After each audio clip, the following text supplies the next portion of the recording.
I'm going to talk today about freedom of speech, freedom of conscience, and how it relates to the new diversity, equity, and inclusion. So, one of my favorite verses related to speech is, "Now therefore go, and I will be with thy mouth, and teach thee what thou shalt say." That's what God said to Moses. So an outline of what we're going to talk today, talk about freedom of speech, a little bit about the legal background and historical background, freedom of speech protection at universities, public universities in the United States, organizations that defend free speech, the history of how I came to value principles of freedom of speech and religion. Some story at MSU. I work for Michigan State University, MSU, and conscience as a student, my story as a graduate student, COVID, DEI, LGBT issues currently, and we will conclude. So, freedom of speech, legal background and history. If we start all the way at the beginning, there was a war in heaven. And this war in heaven was between Satan and his angels and God and his angels. And the war is called polemos. In the Bible, polemos is a Greek word that means debate or polemic. That's where we get the word polemic. So it was a war of words. God could have destroyed Satan and his angels. God could have destroyed Satan when he started speaking behind his back and really tearing down the universe that he created and corrupting information, but he did not. He let him talk. 1/3 of the angels sided with him. And then God made Adam and Eve. And he put the tree of knowledge of good and evil in the garden. And he could have not allowed them to fall. He could have not put that tree. But he gave them that choice. The choice to either obey him or obey Satan. And we know what they chose. But that gives us an idea that God believes in choice. And he believes in freedom, because love can only be love if you have the ability not to love. Just like in a husband and wife, if the wife is not free to go, if she's captive, that would not be love. Love is only love if you have freedom to leave. And God provided the freedom to Adam and Eve and to all of us. He gives us freedom of speech and freedom of conscience, to follow or not to follow him. So in the past, there's many examples of freedom of speech and religion, but a very famous example is Galileo. Galileo was living in a time where really the Catholic Church reigned supreme in Europe, at least. And he understood by studying ancient texts and also through his observations, etc., that the earth goes around the sun and not vice versa. At that time, the church was holding that the earth is in the center and is immovable, and that the sun goes around the earth. And because what he said was so controversial, he was forced to recant. And he was all his life in house arrest because of simply saying the truth, the scientific truth, that the sun goes around the earth. That is a great example of censorship and lack of freedom of speech. And that also demonstrates that infringements of freedom of speech can come from the church, it can come from government, it can come from the world. It especially comes from whom hold those that hold power. So those that hold the power can then censor those that have less power, especially if they have political power, armies, etc. So that's one of the dangers of church and state being combined, when the church can dictate what you can believe, what you can say. Scientific advancement is very connected to freedom of speech. Only in times and countries and areas where freedom of speech is allowed can science truly advance. We can also think of the Dark Ages versus the Enlightenment and Protestant Reformation. What made the Dark Ages dark? One of the reasons is that knowledge was not allowed to be explored. People were censored. People were not allowed to interpret the Bible on their own. They had to listen to what the priest was saying. They had to listen to what the Pope said, and could not think or interpret the Bible on their own. Well, it's all connected. If you cannot read the Bible and interpret it on your own, neither can you look at the natural world and interpret what is happening on your own.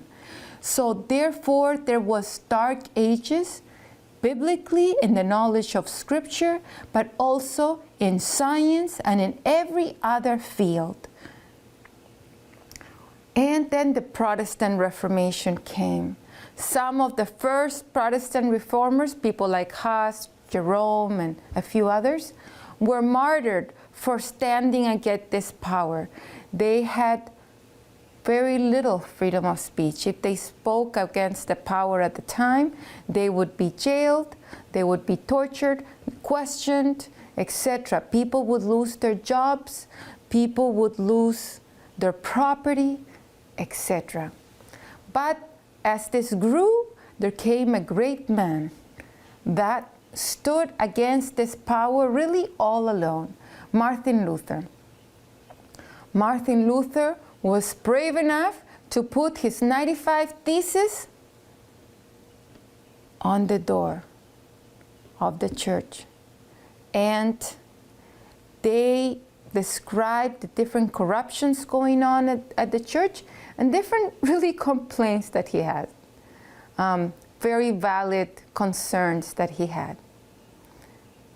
He should have, going through past presidents, he should have maybe lost his position or maybe even lost his life. But the powers that be, the governors, the people in power in Germany at the time defended him and protected him. And he was allowed to be judged in Germany instead of in Rome. And that made all the difference. And this one man standing, allowed for others to stand up. And that great power that was censoring and silencing everybody else started declining, and freedom started rising. And with the freedom to explore and to follow your conscience, with religious freedom also came scientific freedom, and knowledge increased, and new discoveries happened, and life for people really improved.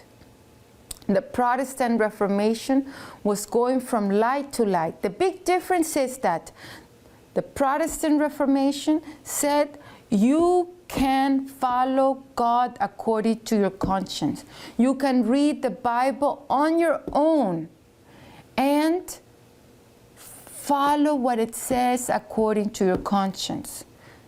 What the Catholic Church was saying was, we are the authority, you need to listen to us.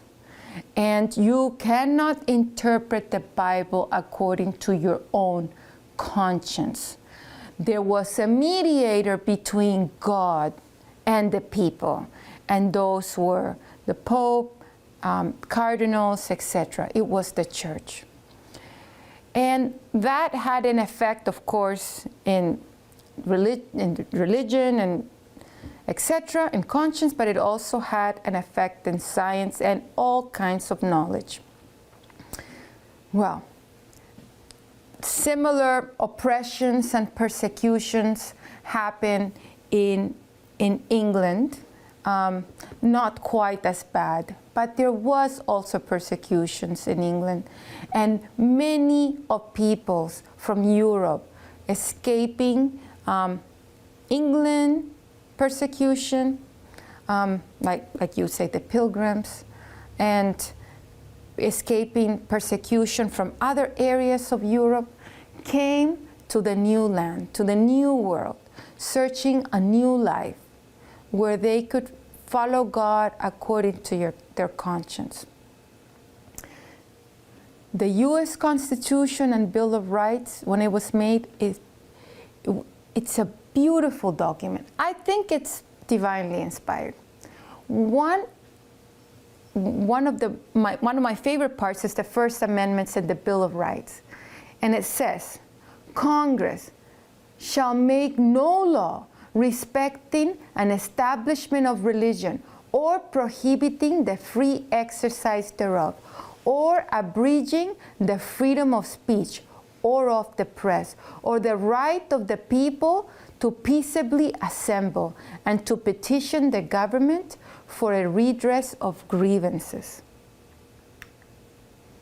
So, the part of freedom of speech says, or abridging the freedom of speech or the press, or the right of the people to peaceably assemble. So Congress shall make no law abridging the freedom of speech. So this is relating how the government is relating to the people, Congress. In other words, the government cannot thwart the freedom of speech. Okay, they cannot compel speech. They cannot abridge the freedom of the press or the right of people to peaceably assemble.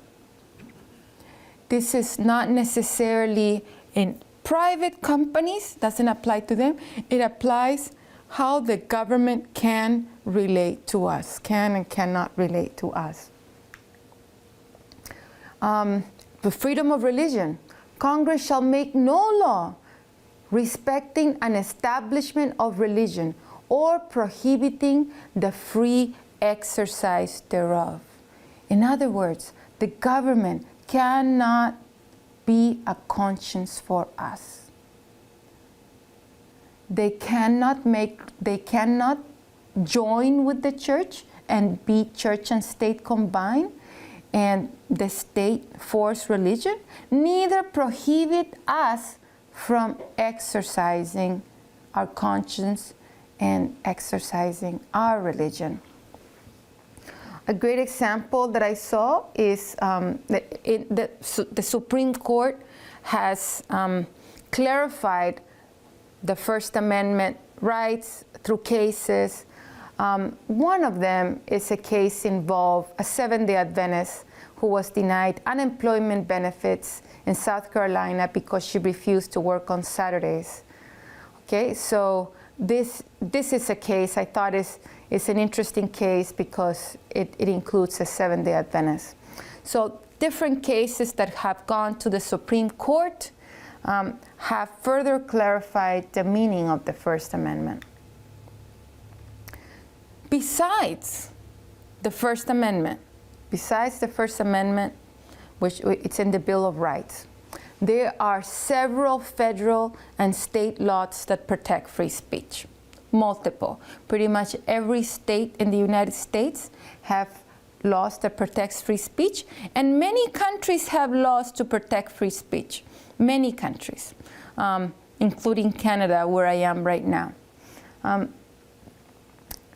One thing that we need to discuss is freedom of speech in the culture, because we can have laws that protect free speech, but if the people do not protect free speech, there will still be censorship, because people as a mass are powerful. If you have the students in a university and the professors, and they do not support free speech, then the environment will not be conducive to free speech. It will not be conducive to debate. There will be silencing of people. There will be censorship. And who makes the government? It's made by the people. So if the majority of people do not support free speech, laws will be changed. Judges will interpret the Constitution in the wrong way, in ways that do not support free speech. If they do not hold free speech protections in their heart, if they do not believe in freedom of conscience for the people, they will not judge rightly. So this is important, to have freedom of speech in the culture, that people understand freedom of speech laws and protect them, and that they understand that freedom of speech protects everyone, especially the most vulnerable, especially minorities, especially the voiceless. Because in history, we can see that many times the powerful, the governments, the religions that are dominating an area, they are the ones that are able to censor those that have a dissenting view and expel them from their job, or not allow them to speak, silence them, or sometimes jail them, send them to concentration camps, gulags, or even put them to death. So freedom of speech protects everyone. And if you don't like freedom of speech because right now you are powerful and you are in the majority, and you think you can censor those whose opinions you despise, you might not be in the majority always. You might not be powerful always. And then would you like those who you despise to hold power over you and not believe in free speech and be able to take your ability to have free conscience? Well, do unto others what you would like them to do to you. If you want free speech for yourself, if you want free conscience for yourself, then provide that for others.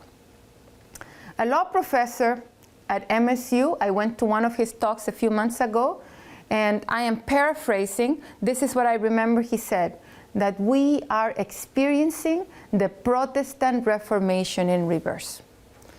So, freedom of speech is going down. Instead of us moving like during the Protestant Reformation from light to light, from freedom to freedom, from knowledge to increasing knowledge, we're losing. We're on the downhill. People are beginning to not support free speech. There is censorship. There are calls to control our conscience. Regarding university, I'm a professor at university, so I have a special interest of what's going on in universities. There is a statement, it's called the Chicago Statement, adopted or first written in the University of Chicago. And this document is found at the FIRE. FIRE is a free speech organization. I provided the link for those who want to read the whole Chicago Statement, which is a very good statement. One expert from the Chicago Statement says, because the university is committed to free and open inquiry in all matters, it guarantees all members of the university community the broadest possible latitude to speak, write, listen, challenge, and learn. It is not the proper role of the university to attempt to shield individuals from ideas and opinion they find unwelcome, disagreeable, or even deeply offensive. It is not the responsibility of universities to protect students from offensive speech or disagreeable or things that hurt them.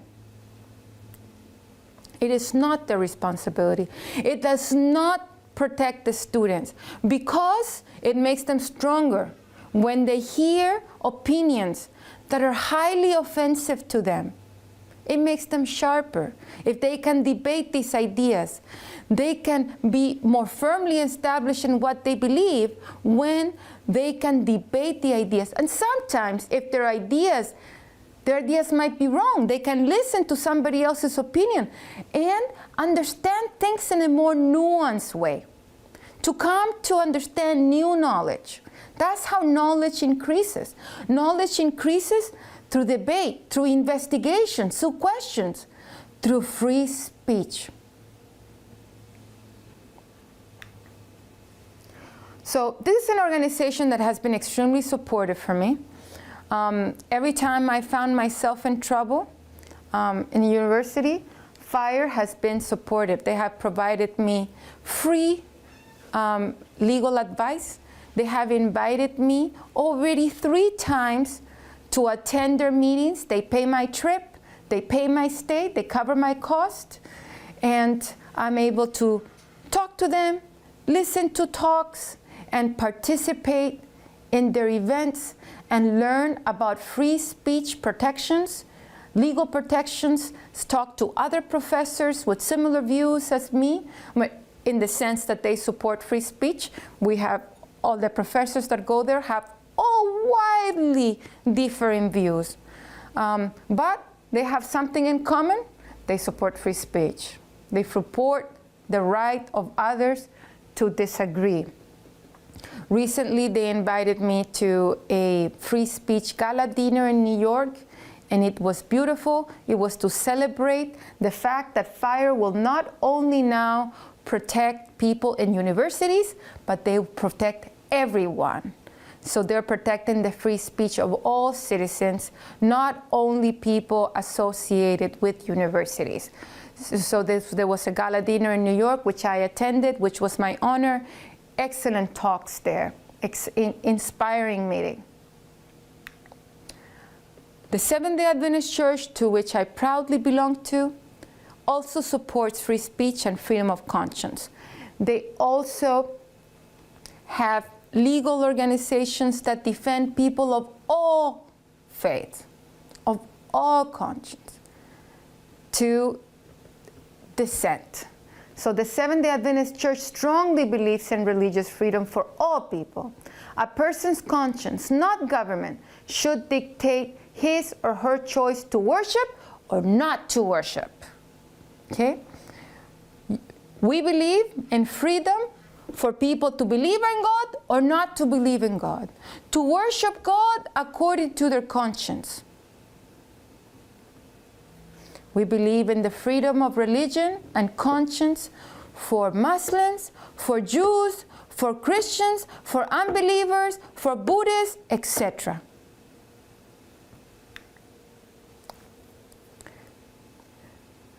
Other organization that supports free speech, I do not know every one of these organizations well, so I'm not attesting for any of them. Some of them I found on the web. Some of them I know. For example, Alumni for Free Speech Alliance, Alumni Free Speech Alliance. I am joining them to make a free speech group at MSU.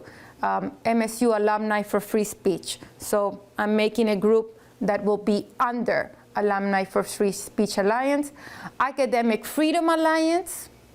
They also work for the universities and make sure that there's freedom of speech in universities. American Council of Trustees and Alumni. Alliance Defending Freedom. They are more a conservative organization for free speech, but alumni, for example, FIRE that I mentioned before, is totally nonpartisan. They defend the free speech of all. And I think all the organizations I mentioned are nonpartisan. Just some of them, the people they tend to protect are more people with one side or another. But FIRE protects the freedom of all people. As long as your speech is protected by the law, they will protect that speech. So the only speech that is not protected, by the way, the Supreme Court has gone into this in detail, and this has been settled through several cases. But things like direct threats of violence, okay? Direct threats of violence are not protected speech. So if you threaten somebody with direct violence, and that threaten their physical safety at the moment, that's not free speech. And there's a few other exceptions, but they are very specific exceptions, okay? They're very specific exceptions.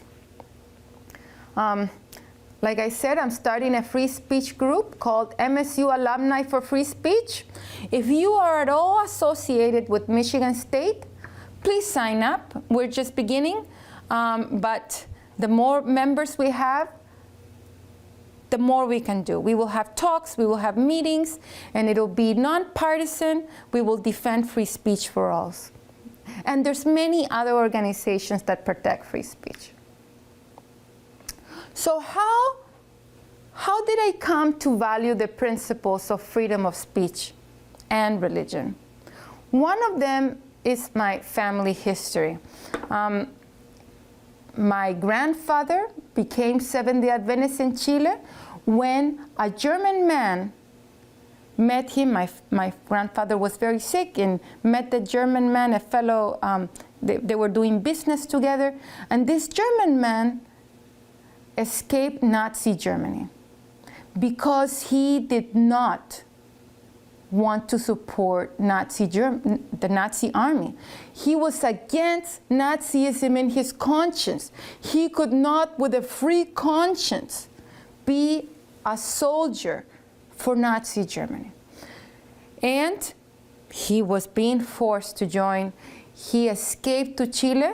I am sure he would have much rather to escape to Canada or the US or other areas, but just like now, they had more difficult immigration requirements, and he had to go to his probably third or fourth choice, Chile, where he could practice his religion freely and not fight for the Nazis, which it's obvious that Christians could have a conscience problems with fighting for the Nazis. So he was a very firm supporter of freedom of speech, very firm supporter of freedom of religion, and he also firmly supported our health message, helped my grandfather get better by teaching him to eat healthier, to be vegetarian, to exercise, to be in the sunshine, and all the principles of health that we hold dear. My family became Seventh-day Adventists, and these principles were passed on from one generation to another.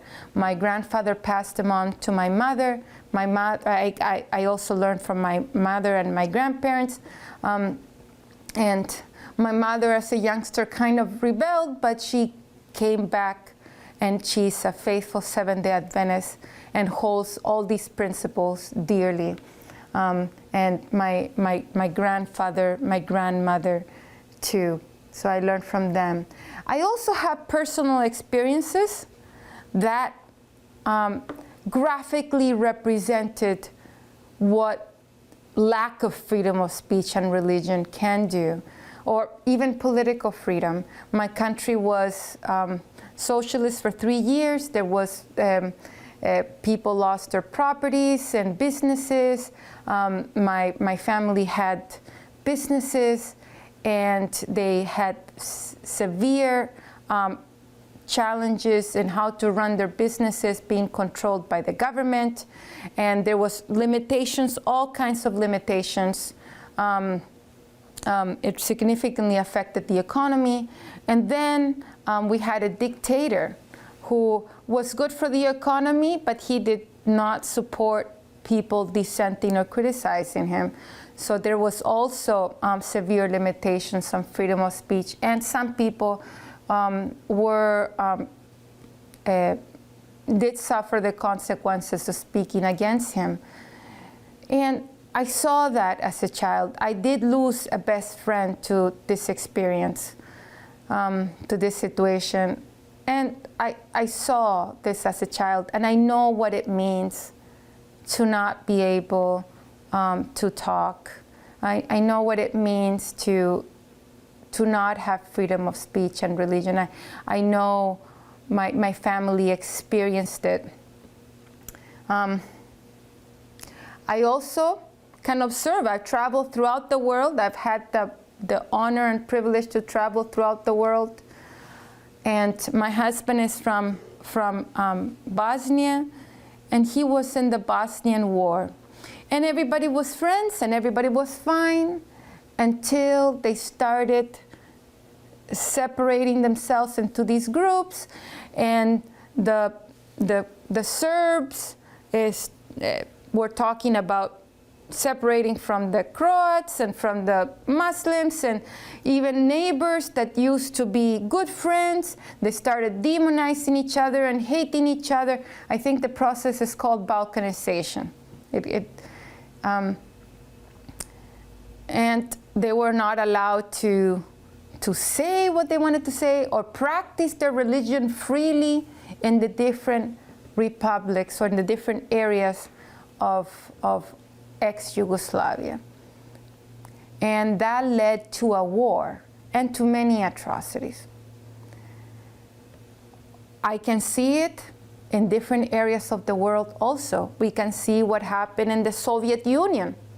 I have two gentlemen here from the Soviet Union, from the ex-Soviet Union, recording, and they can agree. I've heard them tell some stories. There was not a lot of freedom of religion and freedom of speech. Would you agree? Yeah. So they're nodding. I think religious people, people of conscience, were you free to disagree with the power, with the government? Just read the story of Lysenko. Lysenko is a scientist that made big problem because his science supposedly supported Marxism. Therefore, anybody who went against his ideas was silenced or sent to the gulags, etc. That led to hunger and famine because instead of the best science being followed, the ideas of a man that just pleased the government were followed without listening to those that disagreed. And those that disagreed, those that dissented, were actually right. And they were right at the expense of their life, many of them, or their freedom. Asia, I lived in the Pacific Islands, in Saipan. Very good friends of mine were North Korean, escaped North Korea, and managed to escape and ended up in Saipan. They told me their stories, and they know what lack of freedom of speech and religion and lack of freedom of everything means. Okay? There's lack of freedom of speech all over the world. So I talked a little bit about my country. You can see there's Santiago, the city where I was born, the tire business, and my family's Seventh-day Adventist. This building right here, this old building, is where the original tire business is. It's still there on the side. You don't have the whole picture. So my family also has a farm. When I was a student at MSU, an experience that I had regarding freedom of speech is that I was forced to join the MSU Graduate Student Union. I don't support unions. I perfectly support other people joining unions and supporting unions, but I had a conscience objection to joining unions. One is that I observed that unions can destroy countries, can destroy companies, and many times bully people, companies, countries to do things and support. Many of them support causes that are not causes that I support. So I didn't want to join the union. and I was being forced to join the union. I opposed this. I was told that I was going to get kicked out or fired, removed as a graduate student for not joining the union. Trembling, I said, because I was being threatened or spoken loudly by a union representative. They're quite the bullies, by the way. And by a union representative, that I had to join the union, otherwise I could lose my graduate student position. I firmly said, I will not join your union. I would rather not be an MSU student and lose my position than join the union. Thankfully, my professor supported me, even though he likes unions and he supports them, but he believed in my right to dissent, which is a wonderful thing. And he supported me, and I'm not sure what he did, but I did not get expelled because of not joining the union, and I did not join the union. Unfortunately, Michigan, the state of Michigan recently, just a few months ago, has now removed the ability to opt out of unions, all unions in the state. This is another move against the freedom of conscience. So, if I join a company that has a union, I cannot opt out. That means that in Michigan, if wherever I work has a union, I couldn't work there with a free conscience, which is not freedom of speech or conscience. So some of my current, and this was in the past, this was many years ago, I'm talking about maybe like close to 20 years ago, the union situation. The situation now for freedom of speech has gone down, has declined significantly. I noticed a severe decline during COVID. COVID was something incredible. We were not, it was not okay to tell our opinions. We were mandated to get vaccinated or be fired. I went through detail in a previous lecture into this story. And through a letter of exemption, a religious letter of exemption, I was able not to get fired, thanks to God and to the help of the village church in Berrien Springs, who provided excellent legal advice.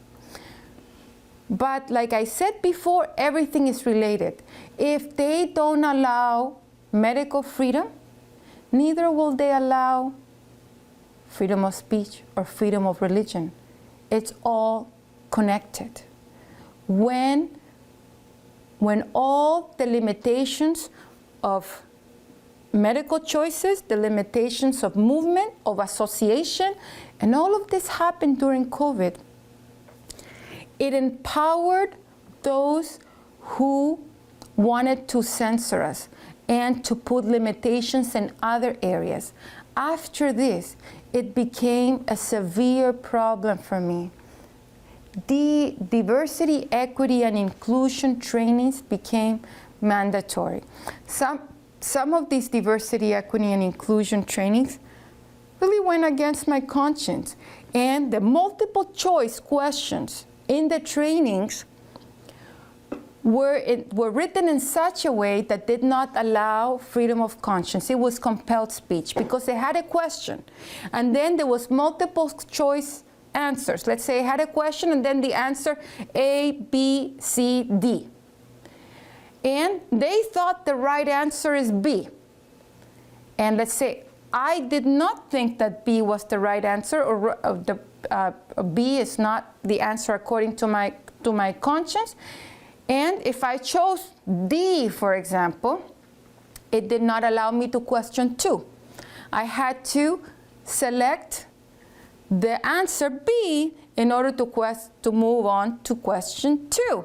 And even if I tried 1,000 times, no, try again, no, try again, you could never move to question 2 without answering question 1 the way that they wanted me to answer.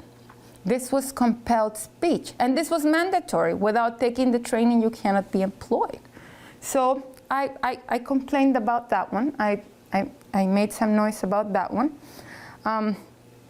Diversity, equity, and inclusion was also being required for tenure and promotion. We need to write a statement in support of diversity, equity, and inclusion for continuing our work and to be hired. Well, for hiring, you need to write a diversity statement when you apply for the job. But once you're in the work, if you need a job, if you want to be promoted, you need to write a diversity, equity, and inclusion statement. Diversity, equity, and inclusion sounds good, but there are several things that are a problem with these concepts. Some of the concepts of diversity, equity, and inclusion are diametrically opposed to the beliefs of many religious peoples. Among them, there's a few things that are against my beliefs. Among them is that they view race as they really focus on race. They don't view humans as just one human race or one human family.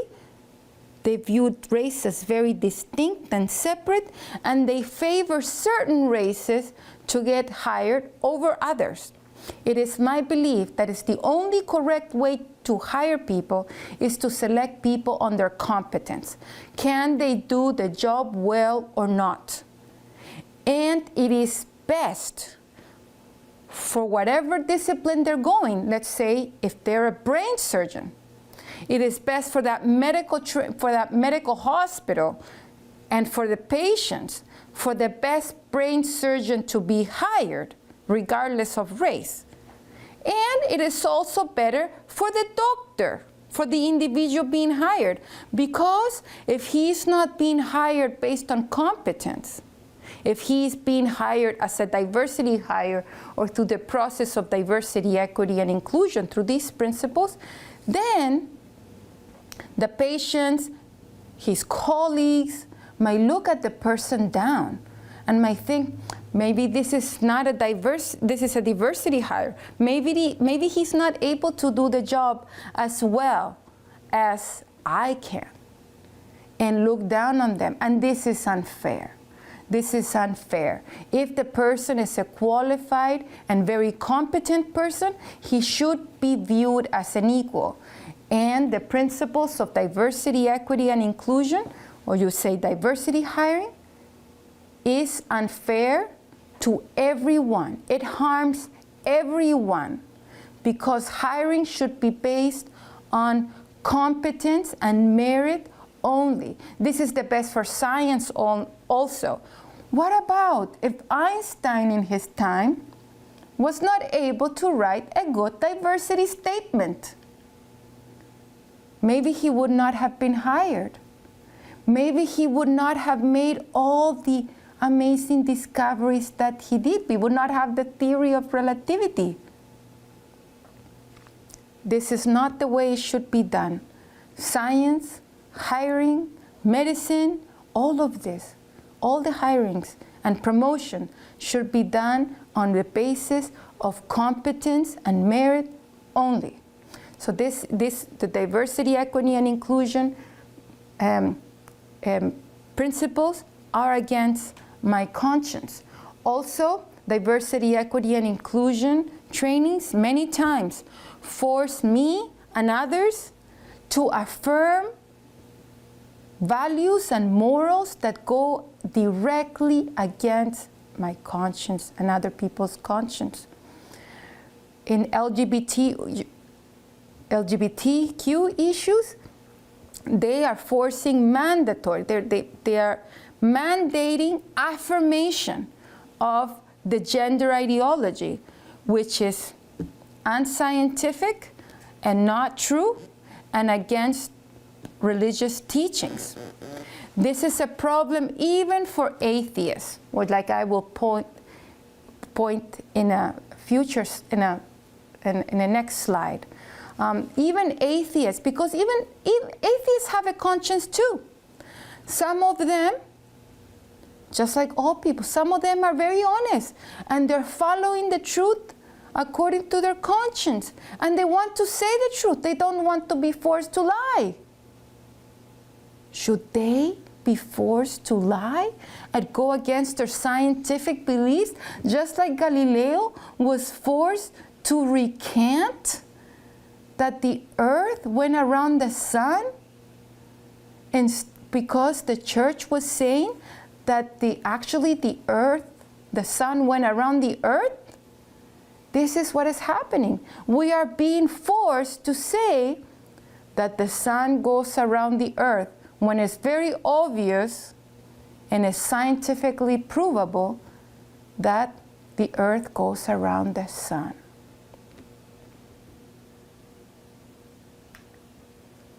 So I work at MSU. I came back to MSU. This is when I was hired in 2017. Like I mentioned, the COVID mandates and exemption happened, mandatory DEI statement. There's mandatory affirmation of DEI and gender ideology. This was already happening before COVID happened, but it was more like a social pressure. And then after COVID, it became mandated from the university. You had to fill out forms. You have to fill out mandatory trainings. You know, it became compelled. The pressure was already there socially, but after COVID, it like gave them, it allowed for people who wanted this to happen. It gave them confidence because of all the violations of freedom that they were able to accomplish with COVID. It gave them permission to violate freedoms of speech, to violate freedom of conscience. So I wrote a couple articles. One article is next, and this article opened the gates of hell for me. Okay, this article really changed my life for the worse or for the better. I guess I became a bit famous or infamous, one of the two. So I joined a group called Heterodox STEM. Heterodox STEM is a group of scientists that that believe in freedom of speech, and also that believe that we should be able to dissent, that we should be able to disagree with other scientists. And we have this group called Heterodox STEM, and we have a Substack, and every week one member of the group will write an article about a different topic. And the articles are on diverse topics, some of them are controversial, etc. Not every single article I agree with this. That's why it's called heterodox, means different beliefs. So we mainly support that we have freedom to dissent, okay? And I wrote one article, and this article is "The New Gender Ideology is Being Used to Coerce Speech at Universities." And I made the case that I was being coerced, and not only me, many others, to affirm the gender ideology by filling forms that are worded in such a way that demand affirmation of the new gender ideology. It is required to fill out the demographic questions that force denial of biological reality, because mammals are sexually dimorphic, deny thousands of years of historical precedent, and go against religious beliefs. Even scientists with an atheist worldview have written against this new ideology because they do not want to lie. For example, Dawkins in 2022 wrote, "Sex is pretty damn binary. Male versus female is one of the few surprising genuine dichotomies that can justly escape censure."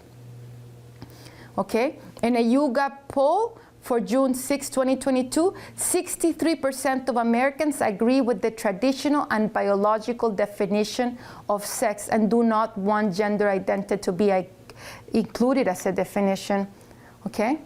The definition of sex protected by Title IX. Notwithstanding this, academic institutions are compelling affirmation of a belief that is not grounded in biology and that most Americans do not support. It is very strange that the survey assumes that race is fixed, when it's really a spectrum. For example, I have Spanish, Chinese, North African, and Native American ancestries. And the same form pretends that gender is on a spectrum, 11 options at most Michigan State surveys, when it is clearly binary. Mammals are sexually dimorphic. To participate in most federally funded events or fill most forms related to the institution, it is required that one affirm that gender is on a spectrum, not biologically based and not binary, therefore forcing me and others to lie in order to participate in most programs. This is not freedom of speech. So I wrote that article. This caused me a lot of problem. I received a lot of hate, pages of insults, including people that worked with me, people in my department, saying things like I don't deserve to live, and many insults, the typical insults, transphobes and all those other insults, too many to mention. And my supervisor met with me. She was upset. There were students advocating for my firing. I think they're still advocating for my firing all the time. Some people putting publicly on Twitter that I need to be fired, even people who are in my department. So I'm publicly being called to be fired constantly after this article. And my supervisor told me that I need to take the article down.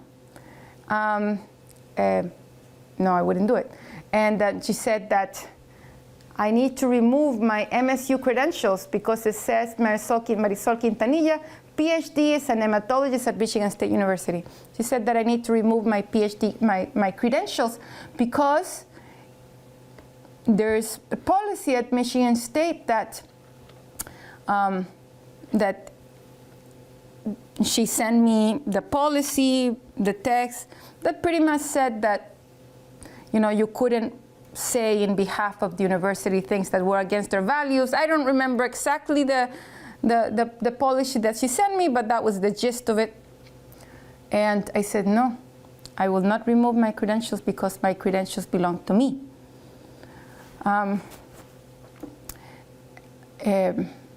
This was a battle for a while, a debate, fire. Again, I spoke about them before. I am greatly indebted to fire. Fire helped me, gave me some of the legal arguments and cases. There are several legal cases that demonstrated that, yes, I had the freedom of speech to dissent. In public university especially, I could criticize this, and I did have freedom of speech, and what I said was protected by law, and that I could include my credentials. I did not send her all those laws, but I did refuse to remove my credentials. I am sure she met with a lawyer, because after a while of battle with me and me not backing down, thanks to God, I did not back down. She said that I did not need to remove my credentials. I'm sure she talked to a lawyer at MSU, and he informed her that she could not do that to me, that I had the right to dissent, and I had the right to use my credentials, and that my credentials belonged to me. So thank God, and I also thank FIRE that supported me through this. A group of scientists, me, Dorian Abbott, which is a physicist from University of Chicago, David Bertolli and Luana Maroya. We wrote this article opposing the amendments for Title IX that would redefine sex, as well as limit free expression and due process. So this article expresses or criticizes the new proposed Title IX revisions. I encourage you to contact your congressman, to contact your senator, to write directly to the federal government if you can, because these new changes to Title IX are concerning. So one thing, it affects freedom of speech, freedom of religion, protection of women, women's rights, scientific integrity, rule of law, etc. I want to read the freedom of speech part.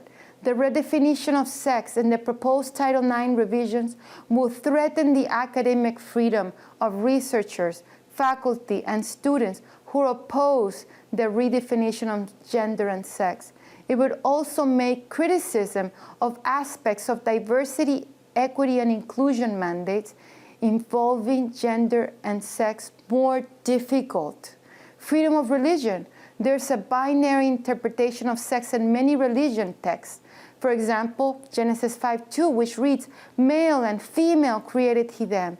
If enacted, the proposed revisions to Title IX would force believers to affirm non-binary claims regarding gender and sex against their conscience. Therefore, Title IX would promote a violation of people's First Amendment guaranteed freedom of religion. It would remove protection of women, because now men could access women's private spaces, in sports, in changing rooms, in bathrooms. It would affect women's rights. Among the changes is the redefinition of what sex refers to, and sex discrimination, to include gender identity and sexual orientation. The proposed amendments will signal an end of sex-based protection for women and girls. Scientific integrity. There are only two gametes in mammals, egg and sperm. Mammals are sexually dimorphic and sex is binary, and we would be forced to deny this biological reality with the new Title IX. And the rule of law, because in 1972, Title IX was enacted by the Congress of the United States of America, who represent the people. If it is to be changed so drastically to mean something totally different, this should be done by Congress, not by unelected government bureaucrats. What is happening is being changed by the Department of Education and the Biden administration, and not by Congress, because it could not pass Congress. Due process. The new Title IX regulations roll back vital due process protection for college students facing sexual misconduct allegations. So the Title IX offense becomes the judge, jury, and executioner for people who are accused of Title IX violations or sexual misconduct. And some people that might be innocent might face punishment, since they will not have the proper investigation and proper due process that is allowed by our government, that by our laws. We encourage the Department of Education to reconsider the proposed changes to Title IX so we can keep our educational institutions of the United States a wonderful place to study and live. So I joined the group of scientists, 29 scientists, among them 2 Nobel Prize winners, and all scientists of high category, but highly esteemed scientists. I am the least of them all. And we wrote a paper in defense of merit in science. This paper got rejected from many important journals, and we had to publish it in the Journal of Controversial Ideas. The fact that this important paper had to be published in the Journal of Controversial Ideas became a story in and of itself. And it was It was talked about. There was articles written in the Wall Street Journal, in the New York Times, and others. You can find the original paper and most of the articles written about it, and podcasts and talks, etc. There was articles written in other countries in Europe about this paper, and you can find it all in this website, indefenseofmerit.org. So if you want to read the paper, you can find it in defenseofmerit.org. Okay? Here you can find indefenseofmerit.org. This is how it looks like. It has, you can find the article, the preprint. So the article is available here. If you click here, and the full paper, you click there, and you can read the Wall Street Journal article. And below, as you keep on scrolling down, you will find the link to the New York Times article and many podcasts, etc. This is a screenshot of the New York Times article in which I was interviewed. So the New York Times called me a few weeks ago and asked me questions about this paper and my experience with diversity, equity, and inclusion, etc. Mainly,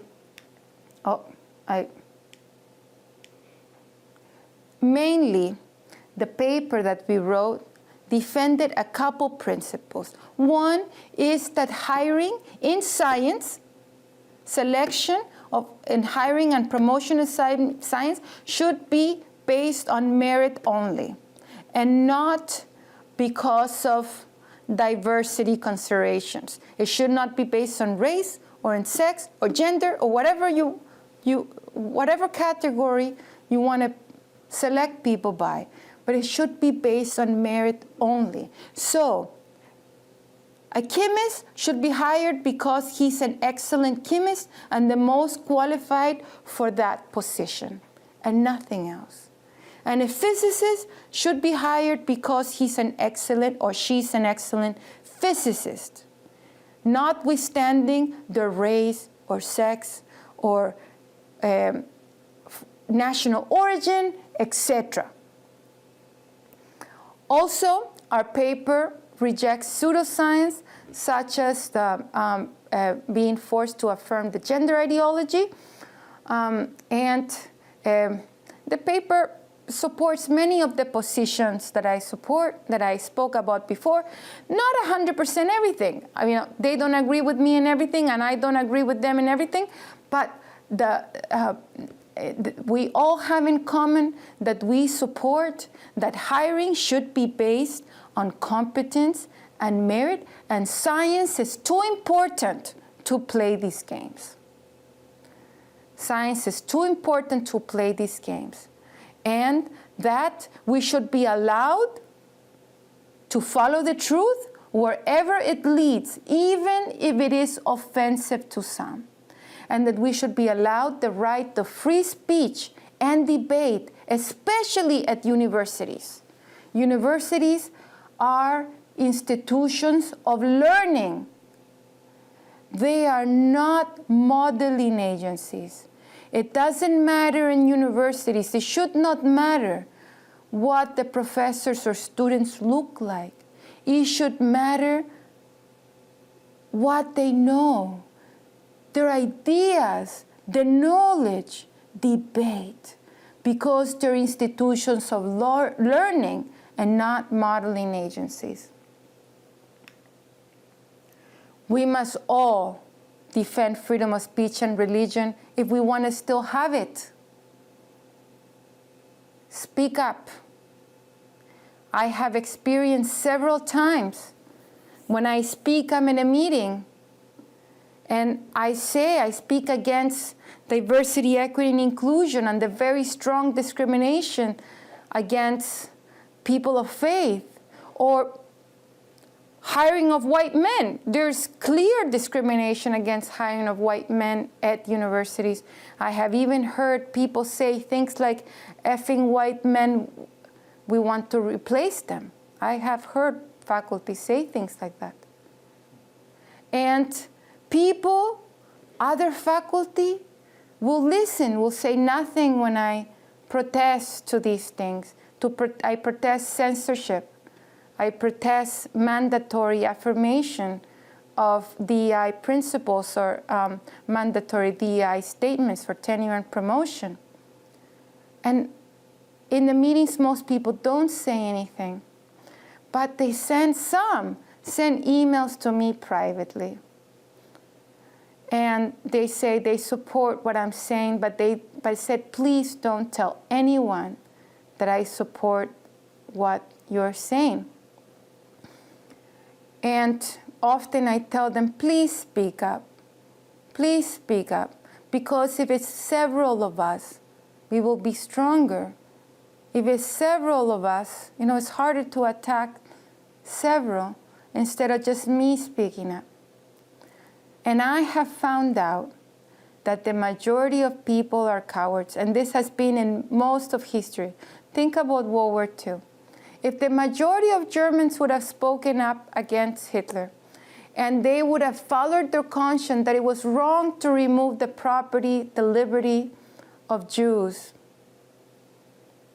would there have been a Holocaust? Could Hitler have done the work without all the supporters or people who just followed orders?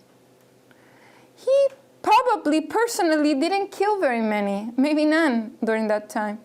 It was all people following orders and allowing for these atrocities to happen. So I have learned that there are several groups of people, some that are easily manipulated, and they can be manipulated and persuaded about things that are not true. Some understand what is the truth, but they're too cowardly to stand up, especially when the price of speaking, when there's a price, losing their job, facing ridicule. And it's incredible how powerful ridicule is. People are very afraid of being ridiculed. Being afraid of facing opposition, of some, in some, when things get worse, losing their liberty, their job, etc. And people are afraid and they go along silently. Those are cowards. And there's a few people who are really ideological and they're carrying the thing forward. In Nazi Germany, you could say that is Hitler and his most firm supporters. And then there are those that know the truth, oppose the lies, and stand up and speak out. We can think of during Nazi Germany somebody like Bonhoeffer. Now there's a few people standing up. I would say these scientists that join me in the paper, they're standing up against really the wrong and unfairness being done on people who are the most meritorious and competent and not being hired because of this DEI ideas. And they're standing against censorship and standing for things like free speech, freedom of conscience, ability to debate, and the importance of following the truth and the evidence wherever it leads. And speaking and defending the right of the defenseless, of the ones without power to speak. Because throughout all history, the most vulnerable have been the ones that have faced the most censorship. So if you believe in defending the vulnerable, allow for freedom of speech. Allow for dissent. Allow those that you despise to speak. Because if you don't allow hate speech, you don't support free speech. Because what is hate speech? Hate speech is speech that you severely despise. And sometimes that very despised speech can be true.